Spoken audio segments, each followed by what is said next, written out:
Friday को जैसे ही ये खबर आई कि यूएस सुप्रीम कोर्ट ने ट्रंप के टैरिफ्स को स्ट्राइक डाउन किया है, उनको इलीगल बताया है, वैसे ही सोशल मीडिया पे सैकड़ों वीडियो फ्लो होने लगे जहां पे बताया जा रहा है कि अब मार्केट में भौकाल होगा, टोटली रिवर्सल होने वाला है, मार्केट में बुल रन की शुरुआत होगी और नए हाईस के टारगेट दिए जा रहे हैं। साथ साथ में ऐसे स्क्रीनशॉट भी फ्लो कर रहे हैं जहां पे मंडे को 250 से लेकर 400 पॉइंट की गैप अप ओपनिंग निफ्टी में बताई जा रही है।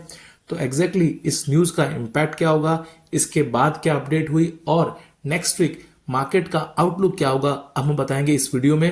पहले जान लें कि जो ट्रंप के टैरिफ थे इनिशियल डेज में वो काफी हाई थे, जो 50%, 40%, 30% में थे, जो ऑलरेडी कुछ डील्स के बाद में रिसेंट वीक्स में 15 से 20% के बीच में मेजर कंट्रीज के आ चुके थे। और अगर ये टैरिफ जो है हट जाता है तो इसका इम्पैक्ट मार्केट पे थोड़ा होने वाला था, बट अगर आप देखें एग्जैक्टली इस न्यूज के कुछ ही देर बाद में ट्रम्प ने जो है ग्लोबल टैरिफ्स को फ्लैट 10% बढ़ा दिया था और उसके बाद सैटरडे को इसको बढ़ा के 10 से 15% कर दिया है। तो अगर आप देखें तो मेजर जो इम्पैक्ट था टैरिफ के हटने के बाद में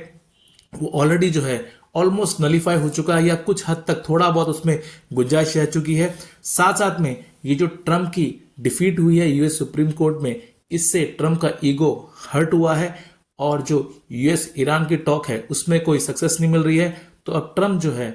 आने वाले कुछ ही दिनों में ईरान पे स्ट्राइक करेगा, जिसकी वजह से जो स्टेट ऑफ हॉर्मुज में ग्लोबल ऑयल सप्लाई या अदर जो एक्सपोर्ट सप्लाई होती है उस पर इम्पैक्ट होगा, जिससे मार्केट में सेंटीमेंट काफी नेगेटिव होगा। तो ऑलरेडी ये जो ग्लोबल टैरिफ और यूएस ईरान की वॉर की टेंशन है, इसके चलते मार्केट में कोई बड़ा बदलाव नहीं आएगा। हमारा मानना है कि यहाँ पे हम खड़े हैं 20 SMA के ऊपर डे टाइम फ्रेम पे। यहाँ से अगला जो रेजिस्टेंस स्ट्रॉन्ग बन रहा है वो बन रहा है 25,750 से लेके 60 के आसपास, और नीचे अगर आप देखें तो 22,300 के 25,300 के आसपास आपको दिख रहा है कि 200 SMA है। अगर वो टूटता है तो हमको स्ट्रेट 25,900 का जो है टारगेट देखने मिलेगा।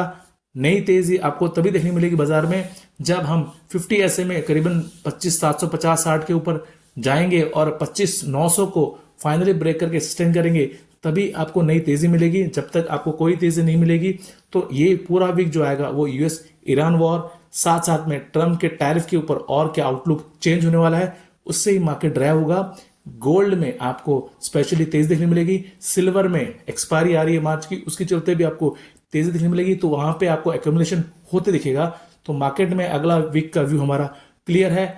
Range bound to negative straight away.